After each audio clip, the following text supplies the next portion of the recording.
पूरे हॉस्टल में अफरा तफरी मची हुई थी। 2 बच्चों की लाश बड़ी बुरी हालत में हॉस्टल के बगीचे में मिली थी। एक लाश पेड़ पर लटकी हुई थी, उसकी बॉडी से खून टपक रहा था और दूसरी लाश के कपड़े फटे हुए थे।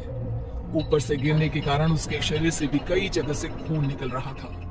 मैंने तुम लोगों से मना किया था हॉस्टल मत खोलो, मगर मेरी बात किसी ने नहीं मानी। इंजीनियरिंग कॉलेज में एडमिशन हुए थे। सारे कॉलेज में बहुत चहल पहल थी। इस साल कॉलेज में 2 नए सब्जेक्ट भी चालू किए थे। इस कारण बच्चे ज्यादा थे जो कॉलेज के हॉस्टल में ठीक से एडजस्ट नहीं हो पा रहे थे। सर, बच्चों को रुकने के लिए कोई व्यवस्था नहीं मिल पा रही है और हमारा हॉस्टल भी छोटा पड़ रहा है, तो क्यों ना हम एक रूम में 2 बच्चों को रुकने के बजाय 3 बच्चों को रूम शेयर करने के लिए कहें? नहीं, हॉस्टल के कमरे छोटे हैं। एक कमरे में 3 लोग आसानी से एडजस्ट नहीं हो पाएंगे। ऐसा करते हैं, पुरानी बिल्डिंग वाला हॉस्टल रिनोवेट करा लेते हैं, बच्चे आसानी से रुक जाएंगे। पुरानी बिल्डिंग वाला हॉस्टल? मगर सर वो तो क्या, कुछ नहीं, हॉस्टल को फिर से कलर करा लो, उसके बाद कोई दिक्कत नहीं होगी। प्रोफेसर के मना करने के बावजूद भी प्रिंसिपल नहीं माने और उन्होंने वो हॉस्टल बच्चों के रहने के लिए खोल दिया। कुछ दिनों के बाद वहां छोटी मोटी घटनाएं होनी शुरू हो गई, जिसमें कभी बाथरूम के नल में से पानी की जगह खून आता, तो कभी आधी रात को किसी के रोने की आवाज। जूनियर स्टूडेंट्स को लगता कि सीनियर स्टूडेंट रैगिंग ले रहे हैं। सभी लोग इन सारी बातों को सामान्य मानकर नजरअंदाज कर रहे थे कि एक सुबह पूरे हॉस्टल में अफरा तफरी मच गई। 2 बच्चों की लाश बड़ी बुरी हालत में हॉस्टल की बगीचे में मिली थी। एक लाश पेड़ पर लटकी हुई थी, उसकी बॉडी से खून टपक रहा था और दूसरी लाश के कपड़े फटे हुए थे। ऊपर से गिरने के कारण उसके शरीर से भी कई जगह से खून निकल रहा था। मैंने मना किया था हॉस्टल मत खोलो, मगर मेरी बात किसी ने नहीं मानी। उसी हॉस्टल में रौनक और पीयूष नाम के 2 दोस्त भी थे, जिन्होंने माँ बाप के पैसों की बदौलत इतने बड़े कॉलेज में एडमिशन हासिल किया था। वो लोग वहां पर पढ़ाई करने नहीं, बल्कि मौज मस्ती करने के इरादे से आए थे। वार्डन और चौकीदार दोनों का ही मुंह उन्होंने पैसों से बंद कर रखा था, इसलिए हॉस्टल में उन्हें कोई रोका टोकी नहीं थी। अरे यार, आज तो डिस्को में बहुत लेट हो गए, रात के 3 बज रहे हैं। वार्डन परेशान ना करे तो अच्छा है यार।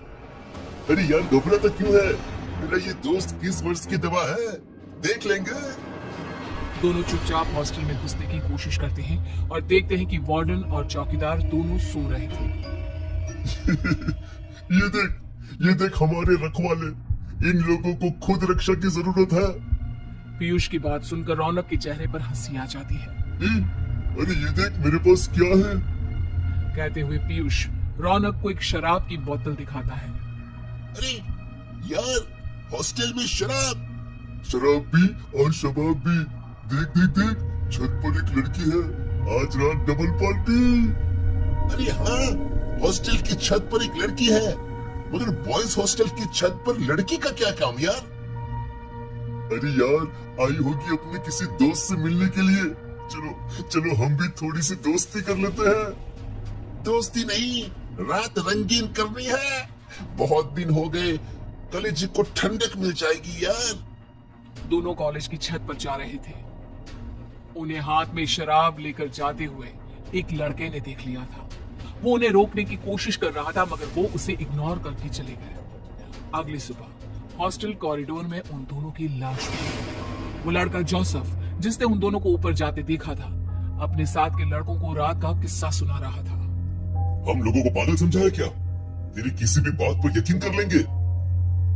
तुम लोग मानो या ना मानो, छत पर कुछ तो है, वरना कुछ दिनों पहले उन 2 लड़कों की छत से गिरकर मौत हुई, उसके बाद आज ये दोनों। अरे तुमने शायद उन दोनों की पोस्टमार्टम रिपोर्ट के बारे में नहीं सुना। दोनों शराब पिए हुए थे, शराब के नशे में छत से गिर गए। मगर जोसेफ नमीत की बात मानने को तैयार नहीं था। मैं तुझे गलत साबित करके ही रहूंगा। आज रात हम लोग छत पर मिलेंगे। अब दूध का दूध और पानी का पानी हो जाएगा। यदि आत्मा भी होगी तो हम सब लोग साथ में रहेंगे, तो वो हमारा कुछ नहीं बिगाड़ पाएगी। रात को 12 बजे के बाद जब सब लोग हॉस्टल में सो गए थे, जोसेफ और नमी अपने दो दोस्तों के साथ हॉस्टल की छत पर जा रहे थे। सब कुछ शांत था, कहीं भी कोई हलचल नहीं थी। कुछ देर के बाद उन्हें अपने आसपास पायल की आवाज सुनाई देने लगी। छत पर एक अजीब सी बदबू आ रही थी। सब लोग इधर उधर देख रहे थे कि अचानक नमित जोरों से चिल्लाने लगा। सामने एक बहुत ही खूबसूरत लड़की खड़ी थी। अरे उधर देखो, आधी रात में हॉस्टल की छत पर कितनी खूबसूरत लड़की खड़ी है। शायद पायल की आवाज उसी की आ रही थी। चारों लड़के मंत्रमुग्ध होकर उस लड़की की ओर बढ़ने लगे। यार कितनी खूबसूरत है, इससे तो दोस्ती करनी पड़ेगी। नमित दोस्ती करने के लिए उसकी ओर बढ़ रहा था कि अचानक वो खूबसूरत सी लड़की एक भयानक चुड़ैल में बदल गई। वो चुड़ैल जिसका चेहरा पूरी तरह से कुचला हुआ था, हाथ पैर टूटे हुए थे, इसकी वो घसीट कर चल रही थी। वो चारों लड़कों के सामने आकर भयानक हंसी हंसने लगी। चारों लड़के बुरी तरह से डर चुके थे। भागने के लिए जैसे ही वो सीढ़ियों की ओर जाने लगे तो छत का दरवाजा अपने आप बंद हो गया। छत की लाइट चालू होने लगी। दूर क्यों खड़े हो, मेरे करीब आओ। तुम लड़के लोग तो लड़की देखकर उससे दोस्ती करना चाहते हो ना? अरे मुझे देखकर पीछे हट रहे हो।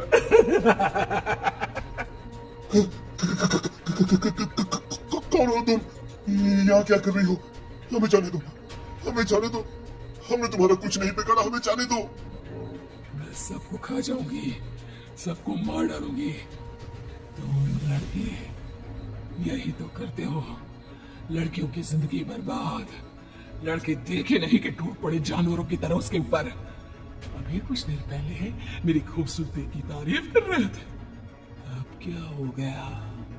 क्या मैं खूबसूरत नहीं लग रही? बताओ ना। For God's sake, अरे हम लोगों को छोड़ दो। हम लोगों ने तुम्हारा कुछ नहीं बिगाड़ा, छोड़ दो हमें। बिगाड़ा तो मैंने भी किसी का कुछ नहीं था, फिर क्यों मुझे कुछ लोग हाथ पैर बांधकर इस छत के ऊपर ले आए थे, मेरे साथ जबरदस्ती की। उसके बाद मेरा चेहरा कुचलकर मुझे छत से नीचे फेंक दिया। देखो देखो मेरा चेहरा कितना बदसूरत हो गया, मेरे हाथ पैर सब टूट गए। तब से लेकर आज तक मैं अपने कातिल की तलाश में घूम रही हूँ। मरेंगे इस हॉस्टल में जितने भी लोग हैं, सब मरेंगे। कहते हुए उस चुड़ैल ने उन चारों को अपने बड़े बड़े नाखूनों से चीर डाला और फिर छत से नीचे फेंक दिया। अगले दिन जब उन चारों की लाश हॉस्टल के कॉरिडोर में मिली तो प्रोफेसर तुरंत प्रिंसिपल के पास मिलने गए। आप लोग ये मानने के लिए तैयार क्यों नहीं है कि पुरानी हॉस्टल में कोई बुरा साया है? अब क्या आप सब बच्चों की जान लेकर यकीन करोगे? नहीं नहीं प्रोफेसर, आपकी बात नहीं मानकर हमने बहुत बड़ी गलती करी। मगर अब वह हॉस्टल हमेशा के लिए बंद हो जाएगा। उन चारों की मौत के बाद कॉलेज अथॉरिटी को यकीन हो गया था कि हो ना हो कॉलेज में किसी बुरे साये का प्रकोप है, और उन्होंने उस हॉस्टल को बंद कर दिया। मगर आज भी रात में लोगों को वो खूबसूरत लड़की हॉस्टल की छत पर खड़ी नजर आती है, जैसे किसी का इंतजार कर रही है।